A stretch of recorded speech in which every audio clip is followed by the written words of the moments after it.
एक छोटा सा महाराज बात ही समझ रहा है कि हमारे दादा पर दादा बाबा मतलब हम लोग जाने लगा कि सोने के मिलल हाँ बब्बा होगा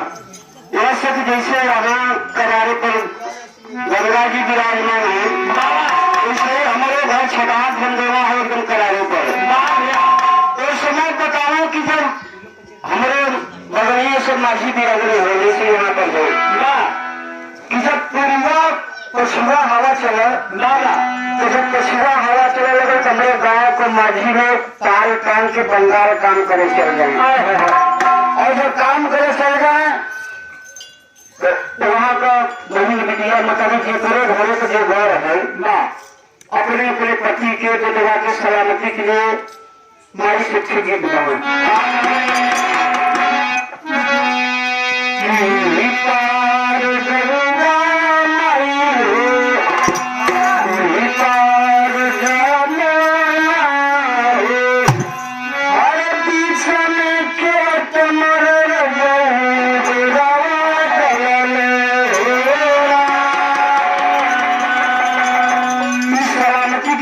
और जब सारा घर बीत जाए और जब वहां से पूर्वा झकझोरे लगे कमा के आवे के जब चल गए तो 2-3 दिन से पूर्वा झकझोरे पे जाके मेहरानी में करारे पर सोरी उठा के काटे की इबादत की जब कुछ नजदीक डोली दिखाई जाए तो दुल्हनी में घरे अपने हमें इतना झटका हो इतना दुल्हनी रहे एक आखिर में काजल लगाओ जो आखिर में घोड़ा में खुशी के मारा ये तो ये दुकनी बोल रही है दुल्हनी ने सोचा कि आवाज नहीं है खड़ियावा जो दुकनी घोड़ी के रूप खड़ी हो जाएगा पाला तो वो घोड़ा और जब जाके पहुंचे तीनों बकरे की जोड़ी एकदम नजदीक आ गई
विश्वामित्र दरवाजे पर पहुंचलन कर राजन गौरव का मुनि जी कलर की सूरत में तू दान करत हुआ हमके भी दान चाहत बा कलर जवन मांगता तो दे देता कलर ठीक बा विश्वामित्र कलर के अगर देवे चाहते तो अपनी पूरी रियासत हमको दान में दे दीजिए। और जब सपने में राजा हरिश्चंद्र पूरी रियासत दान करें सवेरे एक बार सपना टूट गई और जब सपना टूटे तो सोचने की तो बड़ा भारी गलती हो गई, लेकिन जीवन दान दिया गया तो लेकिन विश्वामित्र सदैव दरवाजे में पहुंचे आवाज दिया कलन की जीवन हमके दान देने है ओके देगा कलन ठीक बा ले जाकर तिजोरी के चाबी थमा देने कलन के तनाना 60 वर्ष सोना के बाद नहीं पाएंगे चाहिए कलन हमारे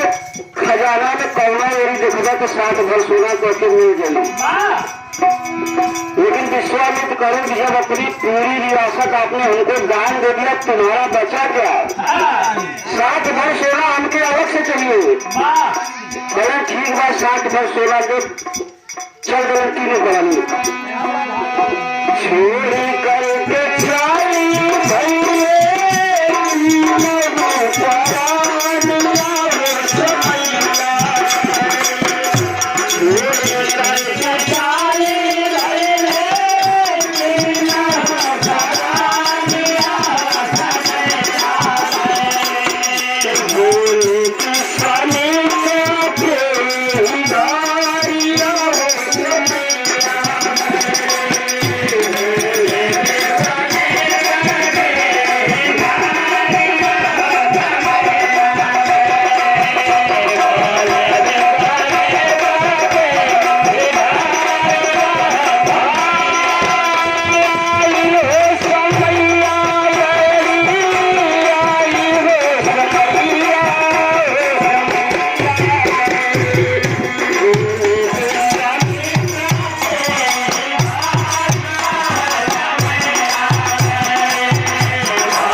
सबको हमार हो गई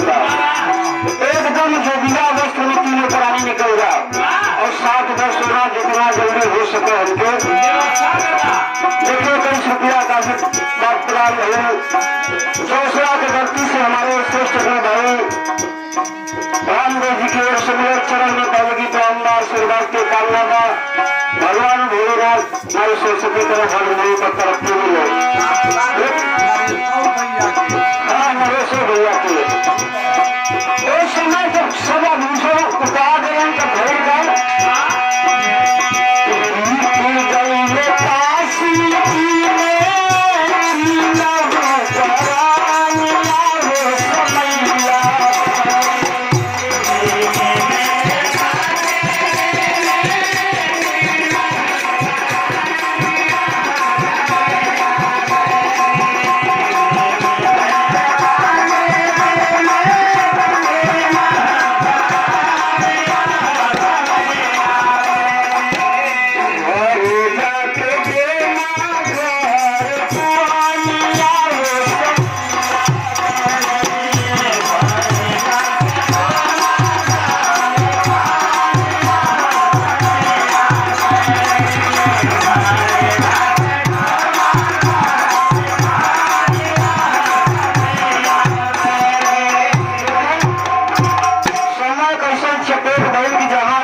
उतना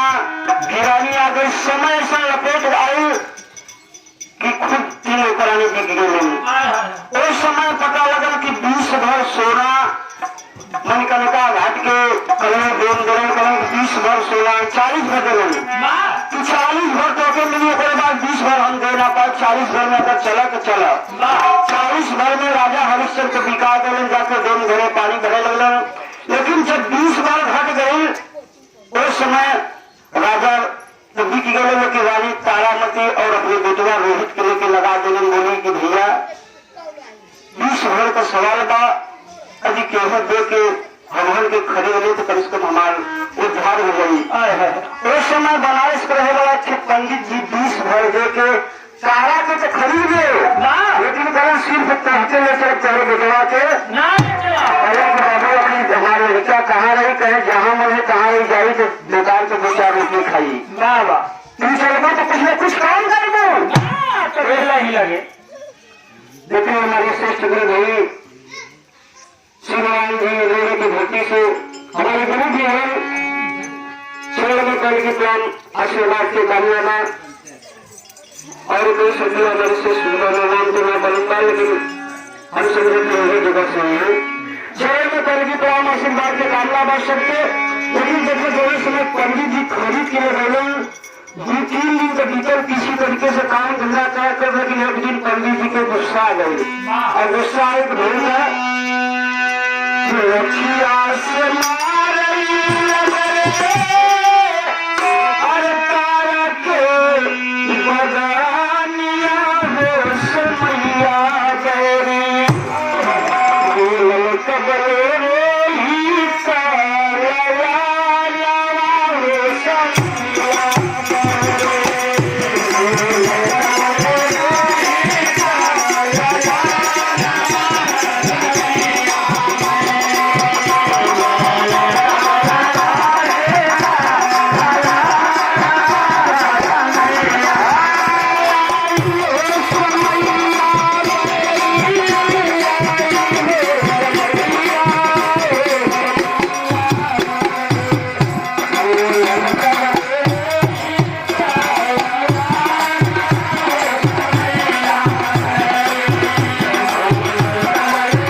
आशीर्वाद प्रदान हो जय माता की तमाम आशीर्वाद के कामना श्रेष्ठ दुर्गानापुर से 11 रुपया पुरस्कार दो। भगवान भोलेनाथ को सब लोगों की मनोकामना पूरा करें। लेकिन समय के बाद बताएंगे उन्हें जहाँ 16 दाना कर लेकिन भिखारी के रूप को राजा अंकर रानी अंकर लेकिन थोड़े समय पंडित जी तारा के मारे लगल छोट मुन्ना लेकिन हमारी पंडित जी गौर से 11 रुपया के आशीर्वाद प्रदान हुए। भगवान भोलेनाथ के मर गए। उस समय रोहित जाके माई की सीने से लपेट के रोने लगे पंडित जी माई के अंदर मत मारा जवान पैदा हम काम कर लेकिन मेरे माई के मत मारा। उस समय पंडित जी छोड़ देने लगे रोहित गलत का बात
जहाँ राजा रानी बगल भिखारी हो गए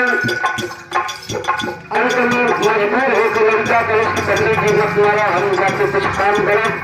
बगीचा में जो ही फूल पड़े पहुंचे बात देखें भगवान भोलेनाथ का कृपा जगत ना बा वैसे भी पीछा एक बार समय का दो कि एक सर्फ जाकर के रोहित के कष्ट लेता है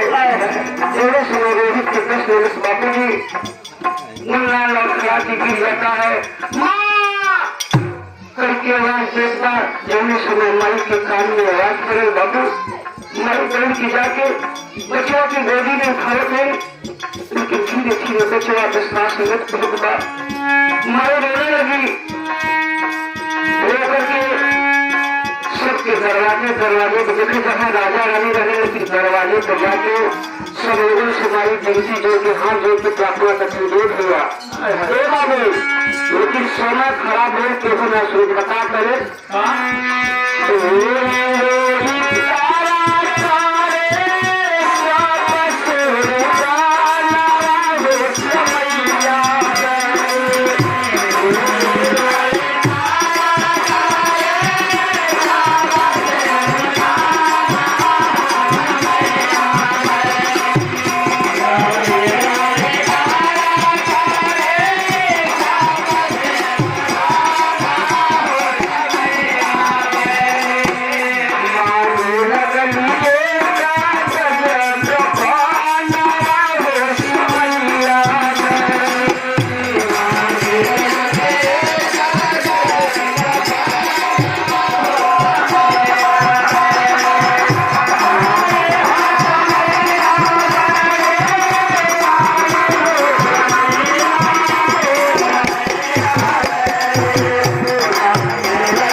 दरवाजे सब लोगों से विनती कर हाथ जोड़ दिया कुछ पैसा देकर ऐसे हमारे लाल दुनिया छोड़ बोलेगा उनके कपड़े के लिए पैसा ना था, लेकिन जहाँ राजा आने लगे समय उसमें खराब हो केवल 1 रुपया देने के तैयार ना भाई, और जब आप बोले तुम्हारे मजबूर हो तो करिएगा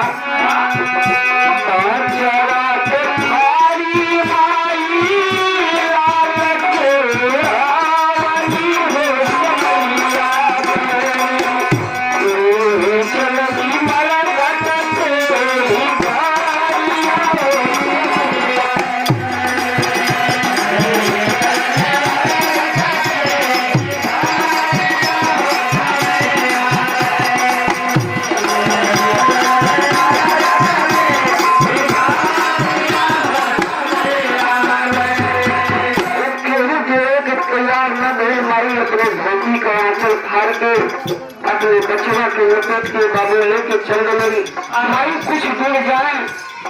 बताओ वालों की लड़खड़ा के गिर जाए फिर उठा के तक सो रहा लगे बच्ची चोट तो ना लगल, लेकिन जब तेरे शरीर में जान ना लौटा बोली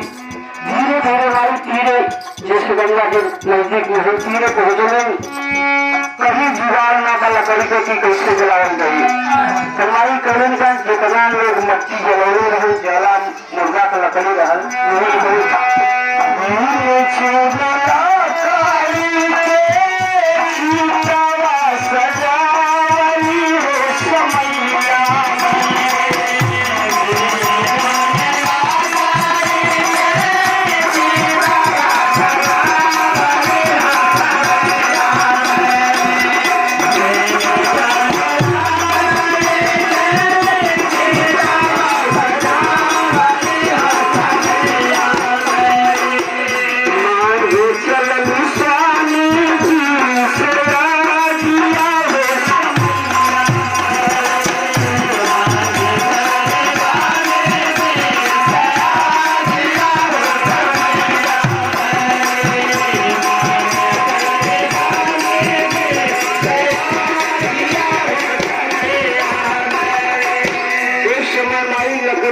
छीन के चिट्ठी सजा देने, लेकिन आगे देने वाला केहू ना बा। एक हमारे खान जन समय पहुंचने जाके कहें कि भैया हमारे लाल के जलाए तो देश आगे देगा, करें कि हमारी कुछ कर में हमके दे दे, करें हमारे पास कुछ भी ना बा। लेकिन कब तक तारा की निगाह पलटती तो हमारे सैया हो हरिश्चंद्र जाके चरण पकड़ के रोए लगने की सैया आपकी निगाह में समझ में आवत बा कि आपका लड़का हो, कवन की हमके सब कुछ समझ में आवत बा। ये देखत है तो हमारी पत्नी हो, हमारा बच्चा हो, लेकिन जब हम अपने मालिक के ताबेगिर जब तक हमके कर में कुछ ना देवे तब तक हम आगे जलाओ के उस समय मजबूर हो के माई के पास कुछ ना बा, मुझे धोती अच्छी पहले के पारी माई अरे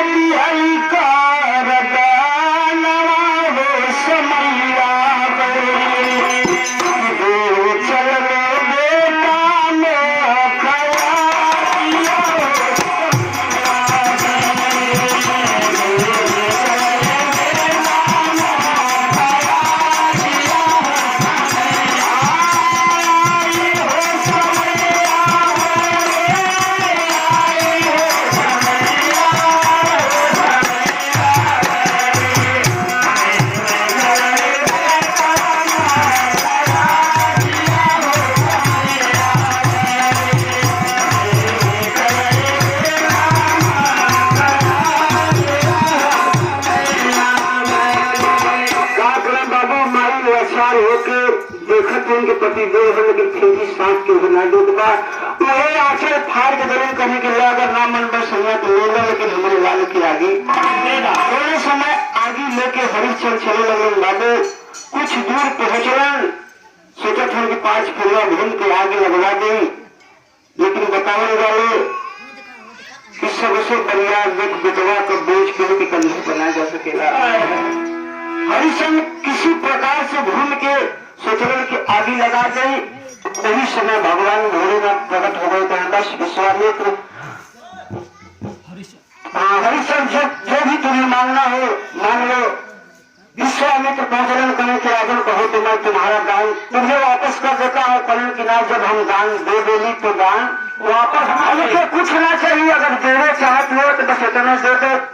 कि आज के बाद केहू भक्त से ऐसी कोई परीक्षा मत है ना तो परीक्षा में सफल ना हुई। उस समय देखें लोग मरे के बाद स्वर्ग नहीं पावेला लेकिन उस समय हरिश्चंद्र तारामती और रोहित किताब है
भाई हनुमान के बीच में 300 माता जी का